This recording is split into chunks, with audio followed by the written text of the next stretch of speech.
حضرت مولانا مفتی محمد رفیع عثمانی مدظلہم کے پیدائش 27 ربیع الثانی 1355 ہجری مطابق 16 جولائی 1936 عیسوی کو ہندوستان کے صوبے یو پی کے ضلع سہارنپور کے قصبے دیوبند میں ہوئی۔ آپ ایک علمی اور عملی خاندان کے چشم و چراغ ہیں۔ آپ کے والد حضرت مفتی محمد شفیع رحمہ اللہ اپنے وقت کی لاجواب اور بے مثال درسگاہ دارالعلوم دیوبند کے پڑھے ہوئے اور اس درسگاہ کے استاذ اور مفتی تھے۔ چنانچہ آپ نے 5 سال کی عمر میں اپنی تعلیم کا آغاز کیا۔ قاعدہ بغدادی اپنے والد ماجد سے پڑھا۔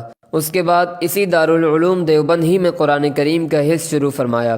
انہی پر نور فضاؤں میں آپ کے دن کٹ رہے تھے اور ابھی 15 پارے بھی نہ ہونے پائے تھے کہ 1947 عیسوی کو ایک ہنگامہ برپا ہوا۔ خاندان سمیت ہجرت کر کے آپ پاکستان آ کر کراچی کو اپنا مسکن بنایا اور یہاں آ کر آپ نے سفر علم کے ٹوٹے ہوئے تسلسل کو پھر سے جاری فرما کر 1370 ہجری میں رمضان المبارک سے 2-3 ماہ قبل حفظ قرآن کریم کی تکمیل فرمائی۔ ختم قرآن مفتی اعظم فلسطین الحاج امین الحسینی رحمہ اللہ نے کرایا۔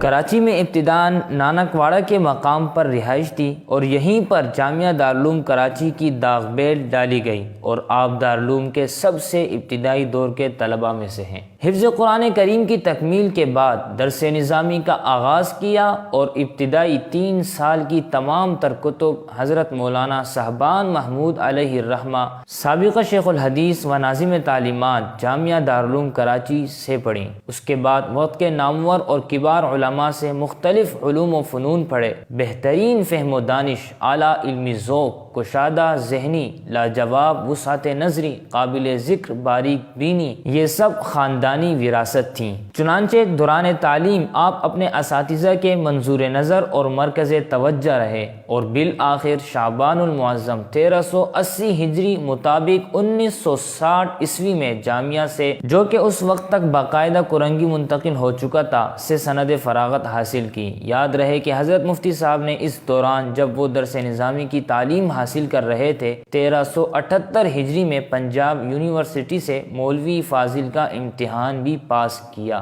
فراغت کے بعد آپ نے 1380 ہجری سے جامعہ دارالعلوم کراچی میں تدریس کا آغاز کیا اور مسلسل 10 سال 1390 ہجری تک صدائے علم حدیث اور اصول افتاء کے تقریباً سبھی علوم و فنون کی کتابیں پڑھائی۔ 1391 ہجری سے باقاعدہ علم حدیث شریف کی دوسری معتبر اور مشہور کتاب صحیح مسلم نصف صدی سے زائد عرصے تک پڑھائی۔ 1380 ہجری مطابق 1960 عیسوی میں دور حدیث شریف سے فراغت کے بعد آپ نے تدریس کے ساتھ ساتھ افتاء کا کام بھی جاری رکھا۔ فتویٰ نویسی کی مشق آپ نے اپنے والد ماجد رحمہ اللہ سے کی اور 29 محرم الحرام 1393 ہجری میں آپ کے والد ماجد مفتی اعظم پاکستان مفتی محمد شفیع رحمہ اللہ نے حدیث و افتاء کی ایک مستقل تحریری سند اپنے دستخط کے ساتھ مرحمت فرمائی اور آپ نائب مفتی مقرر ہوئے۔ اس کے بعد مسلسل نصف صدی تک اس خدمت کو بھی بحسن و خوبی انجام دیتے رہے۔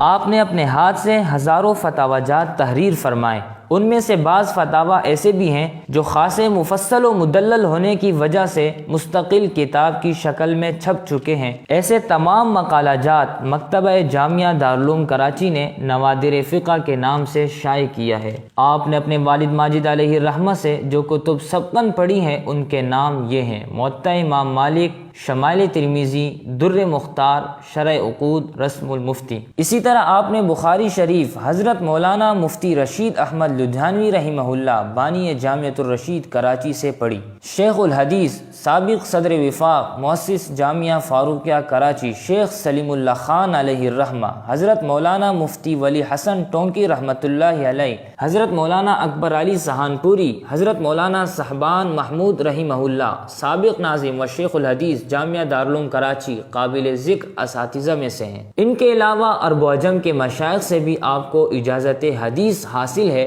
جن میں شیخ الاسلام حضرت مولانا ظفر احمد عثمانی، سابق شیخ الحدیث مظاہر العلوم سہانپور حضرت مولانا شیخ زکریہ کاندلوی مہاجر مدنی، شیخ الحدیث حضرت مولانا محمد ادریس کاندلوی، فضیلت الشیخ محمد حسن المکی المالکی بھی شامل ہے۔ ان کے ساتھ ساتھ وقت کے اجل علماء و مشائخ کی ایک طویل فہرست جن سے آپ نے کسب فیض کیا۔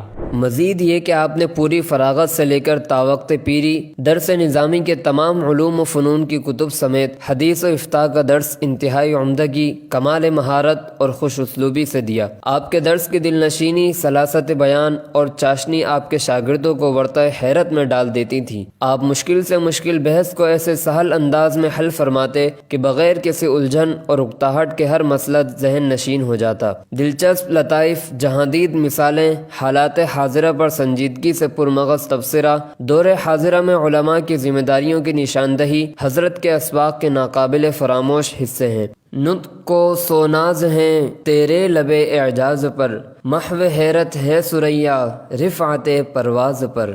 علم اور طالب علم سے آپ کے لگاؤ کا اندازہ اس بات سے کیا جا سکتا ہے کہ آپ اکثر و بیشتر فرماتے کہ دنیا کی تمام مشاغل میں سے میرا محبوب ترین مشغلہ یہ ہے کہ چند ساعات طالب علموں کے ساتھ تدریس اور علم کی خدمت میں گزاروں۔